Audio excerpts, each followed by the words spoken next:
Hi YouTube, and welcome back to my WoW Wednesdays. So as you may recall from our last episode, we were on our quest to find the missing air spirit and return that spirit to the Temple of the Five Dawns, and kind of did the first half of the quests in the area where we're going to go ahead and find that air spirit, and here now doing the last kind of half of the quests before we find that air spirit. And here you can see that Ji Firepaw and I are kind of coming into this village of Hosen monkeys and having to attack them. I think we're grabbing some fireworks, and we ended up having a little mini side quest there, picking up that totem pole there, which I'll be returning to Jojo, who's the kind of kung fu master who's been breaking up the bamboo and the wood and everything else along the way as we've been questing. So apparently he's going to probably go ahead and try and break that in half next. But here, as you can see, there's a lot of these Hosen, and so as part of this quest they have Ji Firepaw coming along with and helping to knock out a lot of the Hosen so that I can go ahead and pick up the fireworks and everything else. And I think there was like quite a lot of Hosen that we had to dispose of as part of this quest chain. I like the fact that he can just kind of get into this big spin kick and just kind of be in the air for like a minute. Well, maybe not a minute, but it seems like a long time that he's up in the air doing this really long spin kick, and he just kind of takes all of them out real quick. So it's kind of cool. And he kind of drops these health globes as well, so that if I have health problems, you can saw that little kind of floating bluish green ball there, and it kind of helped give me some health. Not that I needed it, but having him around to kind of heal and attack at the same time has been kind of fun. It makes this a lot less of a grind, this part of the quest, so that I don't have to sit there and try and carefully pick off individual Hosen one by one, trying to meet the quest requirements. We're killing them off a lot quicker. And there we go, we just finished that part of the quest there. And also got an achievement. And obviously we still have some more of these guys to kill. I'm glad that these guys aren't the ones that jump on your back. I really don't like the... Definitely adds a element of something different, something new to the game by having the critters that you're attacking jump on you where you can't hit them. But I also at the same time find it quite annoying. So I'm kind of glad that at least in this part of the quest, none of these Hosen will jump on your back. So which is a good thing. I kind of like my my one ability where I basically do a tumble roll either at the enemy or through the enemy, and it causes them damage while I kind of either bowl them over or get away from them. Either way, you'll see that I do those a lot because it's kind of fun. Whee! See?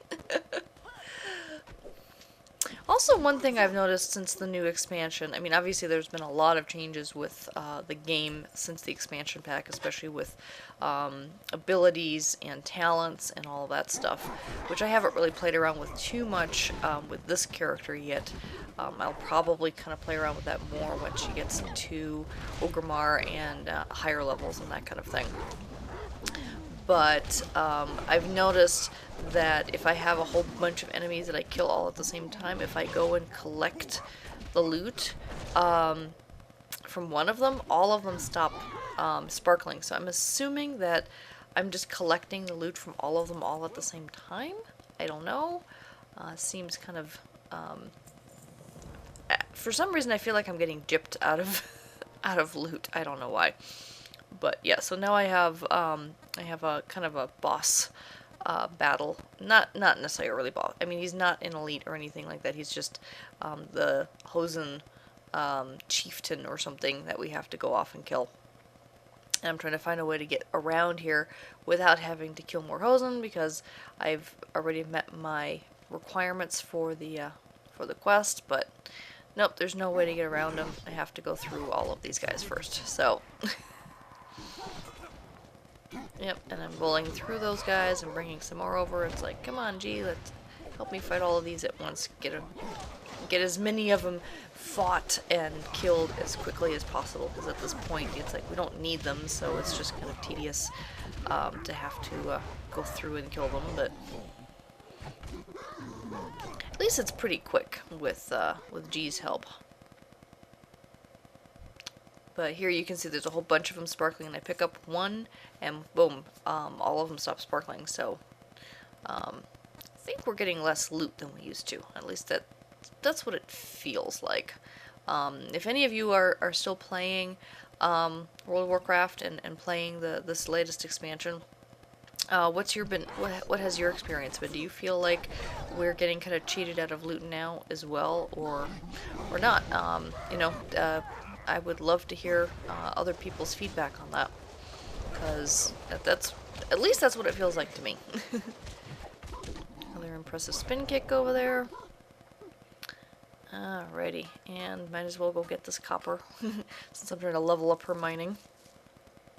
Once we get to Ogremark and then finally smelt that and actually make copper ore, which I think sells for more than just copper bars, which will sell, I think, more than the ore. And I'm not going to auction them. I'm just going to vendor sell them. But I don't know. I like smelting them before I vendor them. And she's not going to have any ability to be mining any high-end mining for a long time. So, alrighty. So here's the boss battle. You can see he's one tough dude. At least Ji is helping me out with this guy too. That's always helpful. He wasn't too tough though. I mean, I bet you in vanilla World of Warcraft he definitely would have been an elite. I probably would have needed a group of, 4 others, a group of 5 to take him out, etc. That's definitely one of the changes that's happened along the way with all of the expansions on World of Warcraft, is that you can now solo play through the entire game, with the exception of maybe instances, of course. Yeah, instances and dungeons and raids and everything like that definitely require additional people. On here you can also see that I have a new weapon that I just equipped as well. But just the normal everyday questing, you really don't need to have a party at all anymore. Even though you can if you want to, obviously. I mean, sometimes some people find it more fun to play with friends. I actually prefer solo play. As you can tell, I don't tend to play with other people as much, just because one, I kind of like doing my own thing, and 2, I really find it difficult to coordinate with other people to fit gaming into my schedule. I just kind of, go in and start gaming whenever I happen to have, a little bit of free time, which is only about 2 or 3 hours a week at tops right now. And so, because of that, solo play is just a lot easier for me. Plus, I just tend to have more fun playing by myself. So here I was right, that kind of jade statue is going to be for him to kind of try and show off his fancy kung fu skills again. Ow. And this time he doesn't break it.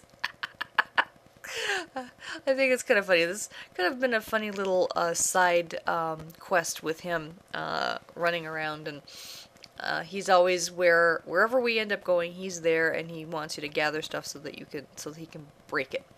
And the last bit there is something that he can't break.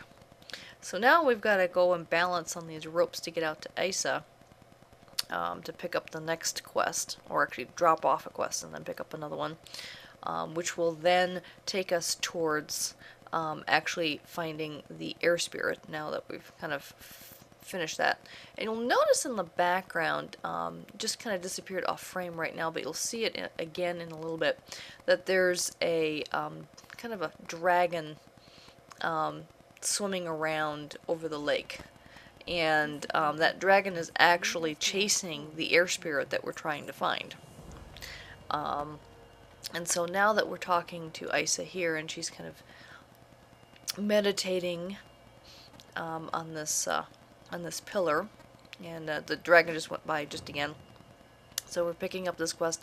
So now we've got to go to this other temple, which is quite a little run from here, and the air spirit that we just saw kind of being chased by that dragon over this lake is now hiding out in that temple, like kind of instantly. And so we need to kind of find out what's going on with that situation and see how we can return that spirit back to the temple. And here I am cutting past some of the vendoring that I was just doing. I just went and I was hunting around for some vendors in that village and kind of sold some things, and I also cut out some of the footage of my running because it took like, I don't know, 3 or 4 minutes to run over here. So we're over here at the Chamber of Whispers now, and Isa's now joining us, and she's going to kind of guide us through into this temple. The very first time I ever played with a Pandaren, which I did in beta, I actually played this in the WoW beta originally. They did not have her come join us, and you just kind of like, you sit there and you're looking at this wood flying around, and you're like not quite sure what you're supposed to do. And I remember dying several times. If you try and run in when the wind is at its maximum, it kills you almost instantly. But you have to wait until there's a little lull in here, and that was something that was kind of difficult to figure out initially. And so I think that's probably one of the reasons from the beta that they had her kind of join you for this to help help make sure that you don't die.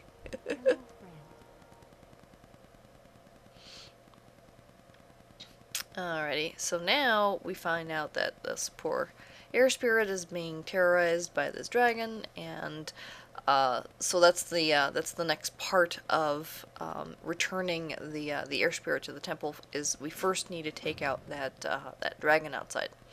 However, that's kind of a long battle, so I am going to wind this up here, and in the next episode you will see the battle with the dragon. So thanks for joining me this week, and until next week, bye-bye.